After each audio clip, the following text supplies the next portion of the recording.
जब वहां हिंदू मुसलमान दंगे हो रहे थे बच्चों, तो महात्मा गांधी वहां पर दंगे शांत कराने जा रहे थे। नोआखाली में आप चले जाते हैं जहां पर कत्लेआम हो रहा है, पाकिस्तान क्यों नहीं गांधी गए थे? ये पूछ सकता है ये देश?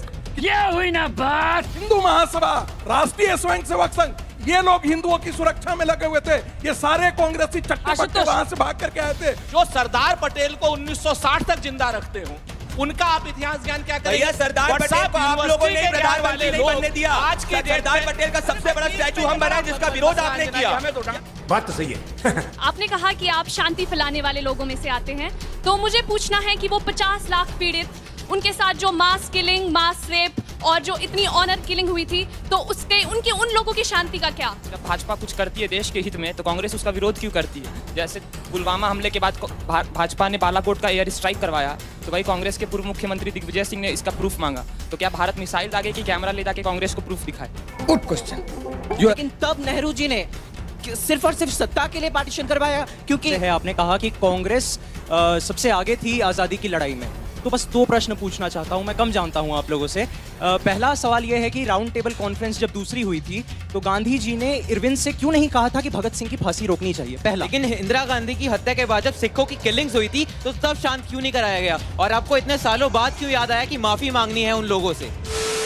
तो हेलो दोस्तों, नमस्कार, जय जय श्री राम। दोस्तों आज का ये डिबेट आप सभी लोगों के लिए बहुत ज़्यादा इंपॉर्टेंट होने वाला है, क्योंकि आज के डिबेट में हम सभी को देखने को मिलने वाले हैं कांग्रेस पार्टी के प्रवक्ता सुरेंद्र सिंह राजपूत। दोस्तों आज का डिबेट चल रहा था कि भारत का बंटवारा किसने करवाया, जिसको लेके कांग्रेस पार्टी के प्रवक्ता डिबेट में बोलते हैं कि भारत को आज़ादी दिलाने में पूरे गांधी परिवार का योगदान था, और वहीं भारत को बंटवारे में आरएसएस और वीर सावरकर जैसे लोगों का योगदान था। फिर उसके बाद जब प्रोफेसर संगीत रागी अपनी बातें रखते हैं तो सबसे पहले गांधी परिवार को वो डिबेट में बेइज्जत कर देते हैं और कांग्रेस के प्रवक्ता को जबरदस्त धोते हैं। और डिबेट में बैठी हुई जनता ने कांग्रेस के प्रवक्ता से काफी कड़े मुद्दों पे सवाल जवाब किया है, जिसका जवाब भी कांग्रेस के प्रवक्ता दे नहीं पाते हैं। तो आज का ये डिबेट आप सभी लोगों के लिए बहुत ज्यादा इंपॉर्टेंट है, तो आप लोग शुरू से लेके अंत तक पूरी वीडियो देखिएगा, तभी आप सभी को ये पूरा डिबेट समझ में आएगा। और हाँ दोस्तों, वीडियो अगर आप लोगों को अच्छी लगेगी तो वीडियो को लाइक करिएगा, चैनल को हमारे सब्सक्राइब करिएगा। आइए आज की इस शानदार डिबेट को स्टार्ट करके देख लेते हैं। चलो भाई देखो अब मैं क्या करता हूँ। जब हम आजादी की बात करते हैं अंजना जी, तो ये जानना जरूरी है कि सही इतिहास और right to truth constitutional right है, और ये जानना हर युवा को जरूरी है कि जब आजादी हमें 15 अगस्त को मिली थी, उसके ठीक पहले देश के अंदर तुष्टीकरण की वजह से मासूम पीड़ितों को, मासूमों को किस तरीके से दर्द झेलना पड़ा था। ये फैक्ट है कि 2 करोड़ हिंदू और सिख विस्थापित हुए थे। ये फैक्ट है कि 10 लाख से ज्यादा हिंदू, सिख और माइनॉरिटीज जो है उनको पीड़ित झेलना पड़ा था, और 50,000 से ज्यादा हिंदू और सिख महिलाएं जो हैं उनके साथ में दुष्कर्म और रेप हुआ था। तो अगर ये पीड़ित है और शोषित है, अगर इनकी हम बात करें तो मेरे हिसाब से ये सत्य है और ये देशहित में है, जिससे कि हमारी जो यूनिटी है आगे चल के कभी भी कोई ऐसी तुष्टीकरण की राजनीति को नहीं स्वीकारे। अब ये सत्य है कि कांग्रेस पार्टी जो है वो इस देश के पार्टीशन के लिए जिम्मेदार है, और मैं सिर्फ फैक्ट्स कोट करूंगा।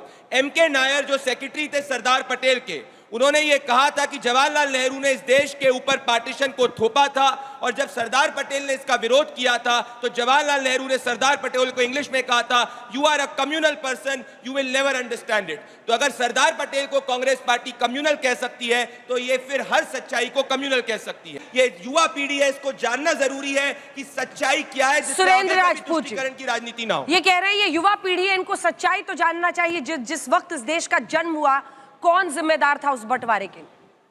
बात तो सही कही अंजना जी इन्होंने कि युवाओं को जानना बहुत जरूरी है।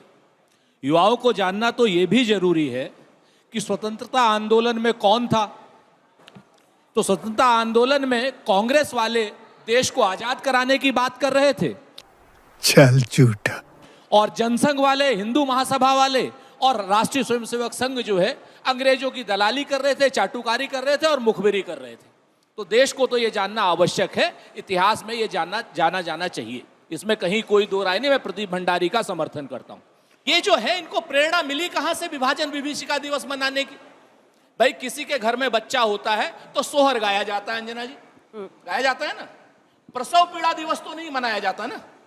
भारतीय जनता पार्टी वाले 14 तारीख को जब बिरयानी खा के हमारे मोदी जी वहां से आए, जवाब दे, मोदी जी वहां से आए बिरयानी खा करके और वहां से ले आए विभाजन विभीषिका दिवस। और इसको आप फैक्ट को चेक कर लीजिए कि जब मोदी जी पाकिस्तान से बिरयानी खा करके आए थे उसके बाद इन्होंने विभाजन विभीषिका दिवस मनाया, उससे पहले तो नहीं मनाया।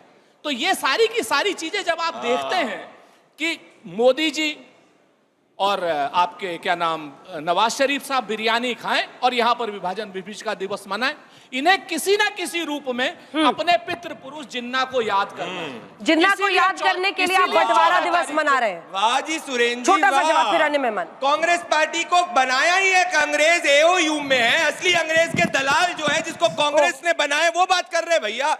गूगल करिए किसने कांग्रेस पार्टी को बनाया, एक ब्रिटिशर एओयू ने कांग्रेस पार्टी को बनाया भैया। 2019 में सर्जिकल स्ट्राइक हुई थी, ये 2022 से बनना शुरू हुआ है। क्या बात कर रहे हैं, इतना पाकिस्तान की तरफदारी करने लग गए, पोस्टर बॉय बन गए कि यही नहीं पता सर्जिकल स्ट्राइक कब हुई और कब पार्टीशन विभीषिका दिवस की बात हुई। मैं बड़ी बात कहूंगा, क्या हिंदू, सिख और माइनॉरिटीज पीड़ित नहीं थे? क्या उनके साथ में धार्मिक रूप से प्रताड़ना नहीं हुई थी? क्या ये हमको जानने का अधिकार नहीं है? ये हमको जानने का अधिकार है। सवाल ये है कि कांग्रेस पार्टी जो अफजल गुरु वाले कन्हैया कुमार के साथ में खड़े हो जाती है जेएनयू के अंदर, वहां उस दिवस को उनको बनाने के लिए तैयारी है। अफजल तेरे कातिल शर्मिंदा होंगे, एक आतंकवादी, परंतु आर्टिशन के पहले पार्टीशन की बात करना इनके लिए नहीं है। क्यों? क्योंकि पीड़ित हिंदू और सिख और माइनॉरिटीज थे, जिससे इनकी वोट बैंक की राजनीति खराब होती है।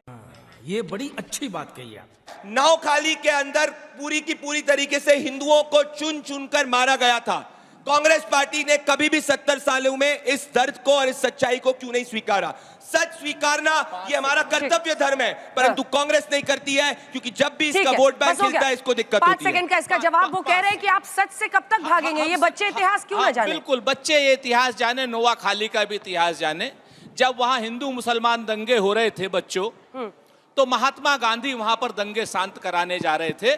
बेशर्मो शर्म करो शर्म। जो सरदार पटेल को 1960 तक जिंदा रखते हो, उनका आप इतिहास ज्ञान क्या करेंगे? भैया सरदार पटेल को आप लोगों ने प्रधानमंत्री नहीं बनने दिया। आज की सरदार पटेल का सबसे बड़ा स्टैचू हम बनाए जिसका विरोध आपने किया। क्या बात कर रहे हैं?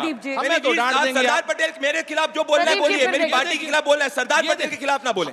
ये हुई ना बात। 60 तक सरदार पटेल पार्टी कर रहे थे जब हिंदू और सिखों को मारा जा रहा था पार्टीशन के समय। नेहरू जी तो अपने पार्टी में व्यस्त थे। तरीके के लोग, व्हाट्सएप ज्ञान वाले लोग, ये क्या बोलेंगे आकर के? जो लोग अंग्रेजों की चाटुकारिता कर रहे थे, अंग्रेजों को बनाने वाले महात्मा गांधी ने कहा था कांग्रेस को डिसबैंड कर देना चाहिए आजादी के बाद। ये क्या बोलेंगे? आप क्या बोलोगे? एक तथ्य नहीं कोट कर पाए। व्हाट्सएप बोल रहे, बताओ मैंने कौन सी चीज फैक्चुअली गलत बोली है? मुस्लिम तुष्टीकरण को के कारण इस देश का विभाजन हुआ और मुस्लिम तुष्टीकरण को फिर से विभाजन के बावजूद भी कांग्रेस पार्टी ने जिंदा रखा इस देश में। इसलिए आज की पीढ़ी को यह जानना आवश्यक है कि मुस्लिम तुष्टीकरण कितना खतरनाक है। 23% मुसलमानों के लिए कांग्रेस पार्टी ने 35% उस समय जमीन दे दी थी। आपको जानना चाहिए, ये आज की पीढ़ी को जरूर जानना चाहिए कि 15 अगस्त 1947 को भारत का विभाजन हुआ है, 14 अगस्त को पाकिस्तान बनता है और बाउंड्री जो पंजाब के अंदर पाकिस्तान से हमारी जो डिसाइड होती है उसका निर्णय किस दिन होता है मालूम है? 17 अगस्त 1947 को। यानी विभाजन सत्ता के लिए नेहरू ने साइन कौन किया था विभाजन के दस्तावेज पे? सावरकर साइन करने गए थे, हिंदू महासभा साइन करने गया था, श्यामा प्रसाद मुखर्जी साइन करने गए थे, राष्ट्रीय स्वयंसेवक साइन कर, मुस्लिम लीग ने उस विभाजन के दस्तावेज पर हस्ताक्षर किए, नेहरू ने उस विभाजन के दस्तावेज पर हस्ताक्षर किए। कांग्रेस पार्टी और मुस्लिम लीग इसके जिम्मेदार थी और 2 नेशन थियरी 1887 और 1886 सर सैयद ने शुरू किया था। सावरकर के नाम पर ये थोपते हैं। सावरकर ने जिस दिन ये छपा था उसके 2 ही दिन बाद प्रेस कॉन्फ्रेंस करके कहा था हम अखंड भारत के लिए है। क्विट इंडिया मूवमेंट के साथ इसलिए नहीं जनसंघ खड़ा हुआ था कि 1 मई 1940 को गांधी ने कहा था इस देश में मुस्लिम राष्ट्र में पसंद है, ब्रिटिश शासन चला जाए तो चला जाए।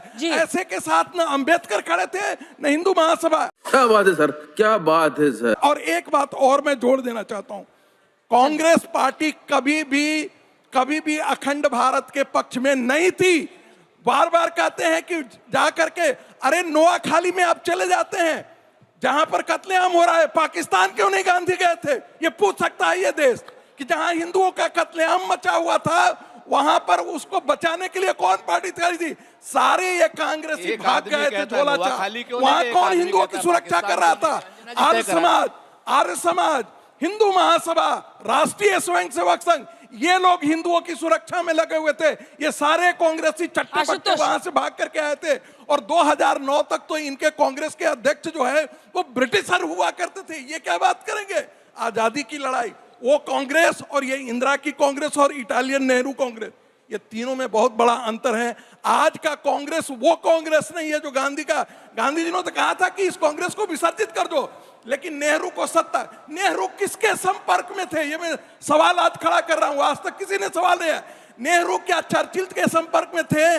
क्या गांधी ने मजबूरी में उनको उस जगह पर हाथ दिलवाया, प्रधानमंत्री बनवाया? ऐसी कौन सी मजबूरी थी जो कांग्रेस पार्टी में नेहरू को जाया? जबकि सारी की सारी कांग्रेस की वर्किंग कमेटी में से एक भी वर्किंग कमेटी कांग्रेस पे नेहरू के साथ नहीं खड़ा का। कौन सी ऐसी विदेशी ताकतें थी जो कांग्रेस पार्टी में प्रधानमंत्री को प्रधानमंत्री के रूप में पंडित जवाहरलाल नेहरू को खड़ा किया? क्या कांग्रेस पार्टी के नेहरू किसी विदेशी ताकत के साथ अलायंस में उस समय बातें कर रहे थे? सुरेंद्र कुमार राजपूत जी से आपने कहा कि आप शांति फैलाने वाले लोगों में से आते हैं, तो मुझे पूछना है कि वो 50 लाख पीड़ित, उनके साथ जो मास किलिंग, मास रेप और जो इतनी ऑनर किलिंग हुई थी, तो उनके उन लोगों की शांति का क्या?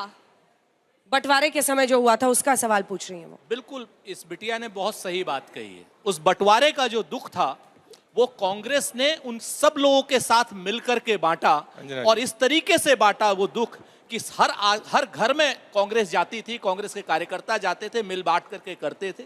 अबे साले, अब मैं बताना चाहता हूँ, बाबा साहेब अंबेडकर के एग्जैक्ट वर्ड्स को कोट करूंगा। 1940 बाबा साहेब अंबेडकर आरएसएस के सदस्य थे क्या? महात्मा गांधी जी क्या? कांग्रेस नेहरू के इन्फ्लुएंस के अंदर और मुस्लिम लीग की डिमांड के अंदर जो है उसने पार्टीशन करा, ये सच्चाई है। बाबा साहेब अंबेडकर तक ने कहा है कि नेहरू की वजह से पार्टीशन हुआ है। मैं आपसे पूछना चाहता हूँ, सितंबर 1947 में लाहौर से एक ट्रेन आई थी जिसमें 1000 से ज्यादा हिंदू और सिखों को मार दिया गया था। कांग्रेस पार्टी ने कब इस सत्य को किसी भी हिस्ट्री की टेक्स्ट बुक में स्वीकारा है? डिबेट के 30 मिनट हो चुके हैं, कभी इन्होंने एक बार भी सहानुभूति करी है जो हिंदू सिख जो पीड़ित है? यही कांग्रेस पार्टी है जो सीए का विरोध कर रही थी। क्यों? क्योंकि धार्मिक रूप से आर्थिक शरणार्थियों को हम जो है वो सिटीजनशिप दे रहे थे, उसका विरोध कांग्रेस पार्टी ने किया। अंजना जी, 70 साल में कांग्रेस का एक स्टेटमेंट दिखा दीजिए जिसने स्वीकारा कि पार्टीशन के समय हिंदू और सिख जो है वो पीड़ित थे। और ये बात करेंगे देशभक्ति की, जवाहरलाल नेहरू के दादा Lakshmi Narayan Singh east India company के वकील थे। ईस्ट इंडिया कंपनी को लाने का काम कांग्रेस ने किया, कांग्रेस को बनाने का काम अंग्रेज ने किया, पार्टीशन पे साइन करने का काम जवाहरलाल नेहरू ने किया। और ये बात करते हैं, ये सुरेंद्र राजपूत जी जल्दी से जल्दी। जो सबसे बड़ी बात है, हंसिए नहीं, ये सच्चाई है। हंसिए मत, मजाक मत उड़ाइए। मोतीलाल नेहरू किसके लिए लड़े? मोतीलाल नेहरू किसके लिए केस लड़ते थे? सच्चाई है ये। इन लोगों को मारे जाए थ्योरी है कि अपना बोलने और सामने वाले को नहीं, आप हंस नहीं सकते जिनकी भाई उन पे। अभी सुनिए, ये हमारा काम है, हम क्या करेंगे ये आप नहीं, यही तो आप तय करते हैं। जिनका रेप हुआ है, जिनका मर्डर हुआ है, बकवास कर रहे हैं। मेरा सवाल सुरेंद्र राजपूत जी से है, जो कांग्रेस बोलती है कि हम देश हित के में बात करते हैं, पर जब भाजपा कुछ करती है देश के हित में तो कांग्रेस उसका विरोध क्यों करती है? जैसे पुलवामा हमले के बाद भाजपा ने बालाकोट का एयर स्ट्राइक करवाया, तो वही कांग्रेस के पूर्व मुख्यमंत्री दिग्विजय सिंह ने इसका प्रूफ मांगा। तो क्या भारत मिसाइल दागे कि कैमरा ले जाके कांग्रेस को प्रूफ दिखाए? मेरा प्रश्न सुरेंद्र राजपूत सर से है। आपने अभी कहा कि कांग्रेस बहुत ज़्यादा पीस नेगोशिएशंस में बिलीव करते थे, उसके बाद पार्टीशन के बाद भी उन्होंने दुख दिखाया। आज 2025 में आके रेलेवेंस अगर पूछे हम कि तब नेहरू जी ने पार्टीशन करवाया, वो भाजपा वाले बोल रहे हैं माइनॉरिटी अपीसमेंट है, वो सब ठीक है, लेकिन तब नेहरू जी ने सिर्फ और सिर्फ सत्ता के लिए पार्टीशन करवाया? क्योंकि तब ऐसे फॉरेन पॉलिसीज क्यों नहीं बने ताकि बाद में जाके पाकिस्तान से हमारा जो अगर सच में पार्टीशन करना था तो उनको भी एज अ नेशन हम बिफ्रेंड कर पाते, उनको भी एज अ नेशन हम अपने साथ रख पाते। तो वो बात तो बाद में, अभी तो ऑपरेशन सिंदूर हो रहे, अभी पाकिस्तान के साथ नीति बन रही है, तो तब कांग्रेस ने क्यों नहीं देखा कि हमें पाकिस्तान को अच्छा करना चाहिए, पाकिस्तान को हमारा फ्रेंड बनाना चाहिए? आज के वो मुसलमान आज ऐसे क्यों बोल रहे हैं? ताली बजानी चाहिए। मेरे को ये पूछना है बस कि जब भी पार्टीशन हुआ, सभी लोगों से क्वेश्चन है ये मेरा, तब सारे आरएसएस और कांग्रेस सारे लोग थे, पार्टीशन जब हुआ 14 तारीख की रात को, आधे लोगों को यह भी नहीं पता था कि वो इंडिया में है या पाकिस्तान में। डिस्प्लेस जो विभाजन का दर्द हम मना रहे हैं, उस टाइम पे किसी ने ये क्यों नहीं सोचा कि जो वो लोग वहाँ हैं, इसको अच्छी तरीके से भी पार्टीशन किया जा सकता था, ताकि जो लोग मरे, जिन लोगों को ट्रांजिशन हुआ, वहाँ डिस्प्लेसमेंट हुआ, इतनी प्रॉब्लम्स नहीं आती। आज हम ये डिस्कशन कर रहे हैं कि किसकी वजह से हुआ, उस टाइम क्यों नहीं सोचा गया ये। आशुतोष सर ने कहा कि वीर सावरकर जो हिंदू सभा के सदस्य नहीं हैं, तो आप लोग स्वीकार क्यों नहीं करते हैं कि वीर सावरकर हैं? उतने सारे उन्होंने अपनी समर्पण दिया था देश के लिए, इतने सारी उन्होंने अलग जाकर काले पानी की सजा भुगती थी, और आप लोग उसको एक अच्छे देशभक्त मानते नहीं हैं। और आप कहते हो कि हिंदू सभा की वजह से पार्टीशन हुआ। आपको जान कर हैरानी होगी कि जब जिन्ना पार्टी बना ली, उसके बाद से हिंदू सभा का गठन हुआ, और ये इसलिए हुआ कि हिंदू जो लोग थे वो इनसिक्योर फील कर रहे थे। मुझे तो लग रहा था कि आप लोग इनको इतिहास पढ़ाएंगे, लेकिन अब लग रहा है बच्चे इतिहास पढ़ा रहे हैं। सर, मेरा सवाल आपसे है, आपने कहा कि कांग्रेस सबसे आगे थी आज़ादी की लड़ाई में, तो बस 2 प्रश्न पूछना चाहता हूं। मैं कम जानता हूं आप लोगों से। पहला सवाल यह है कि राउंड टेबल कॉन्फ्रेंस जब दूसरी हुई थी, तो गांधी जी ने इरविन से क्यों नहीं कहा था कि भगत सिंह की फांसी रोकनी चाहिए? पहला। दूसरा यह है कि सुभाष चंद्र बोस की जो वो इंडियन नेशनल आर्मी का उन्होंने गठन किया, उन्होंने भागीदारी दी, तो उनकी क्या असहमति हुई थी कांग्रेस से कि उन्होंने कांग्रेस छोड़ दी? सर, आपने ऐसा कहा कि कांग्रेस वो पार्टी है जो शांत कराती है, और अभी भी ऐसा ही है। लेकिन इंदिरा गांधी की हत्या के बाद जब सिखों की किलिंग्स हुई थी, तो तब शांत क्यों नहीं कराया गया? और आपको इतने सालों बाद क्यों याद आया कि माफी मांगनी है उन लोगों से? जरूरी इसीलिए क्योंकि कांग्रेस पार्टी ने पार्टीशन करा तुष्टीकरण की वजह से। 2025 के अंदर भी ये तुष्टीकरण की बात कर रहे हैं। आप लोग कहां से बचा लेते हैं ना जनसंघ तो हमारा वाले? कर्तव्य है कि अगर इसमें फॉलो करोगे तो ये पार्टीशन वाली बात है। हम तो विकास की बात कर रहे हैं, ये तो तुष्टीकरण कर रहे हैं। नेहरू जी तो जेल में चाय की चुस्की और अखबार अभी के तो साथ पूछा बैठे हुए आपने। होते थे। अच्छा, आपके सवाल का जवाब नहीं मिला। वो सुख नहीं मिला था किसी जेल ने नहीं में। दिया। सावरकर के हाथों में बेड़ियां थी और पैरों में बेड़ियां थी। नेहरू चाय की चुस्की और अखबार के साथ जेल में थे। 60 रुपया पेंशन लेते थे, बता रहे थे बेड़ियां थी, हथकड़ियां थी। तो देखिए 5 दिन भी नेहरू को होता तो आप माफी मांगने के लिए पूरा खानदान आ जाया होता। बाबू बाबू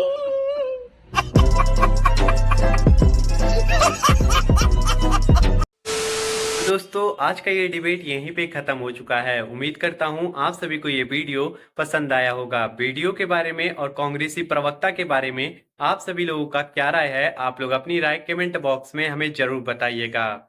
और हाँ दोस्तों, आप लोगों का क्या राय है कि भारत का बंटवारा किसने करवाया, वो भी हमें कमेंट बॉक्स में जरूर बताइएगा। और हाँ दोस्तों, अगर आप सभी को ये डिबेट थोड़ा सा भी अच्छा लगा है तो वीडियो को हमारे लाइक कर दीजिए और चैनल को हमारे सब्सक्राइब कर लीजिए, क्योंकि आप सभी लोगों को हमारे इस चैनल पे ऐसी धमाकेदार डिबेट देखने को मिलती रहेगी। तो आप लोग हमारे चैनल को सब्सक्राइब कर लीजिए और इस वीडियो को अपने घर वालों और अपने दोस्तों के पास शेयर कर दीजिए, ताकि उन तक ये वीडियो जाए और वो लोग भी इस वीडियो को देख सकें। आप सभी लोगों से हम जल्दी मुलाकात करेंगे एक और शानदार डिबेट के साथ। तब तक के लिए आप लोग अपना और अपने प्यारे परिवारजनों का ध्यान रखिएगा। जय हिंद, जय भारत, वंदे मातरम, जय जय श्री राम।